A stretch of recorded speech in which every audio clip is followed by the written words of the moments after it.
71 সালের পরে হয়েছে। অনেক মুক্তিযোদ্ধা আছে, তারা সরকারেরই আজকে কোথাও পড়ালেখা করার কোনো সুযোগ নাই। তারপরেও আপনারা দেখেছেন প্রথম আলোতে নিউজ ৫০,০০০ মুক্তিযোদ্ধা আছে, তার বাবা বিয়ে করেছে স্বাধীনতার পরে।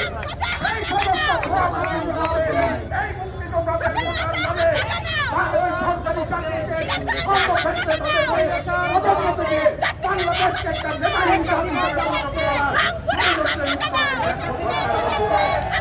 আমরা এই কথা বিরুদ্ধে চাই।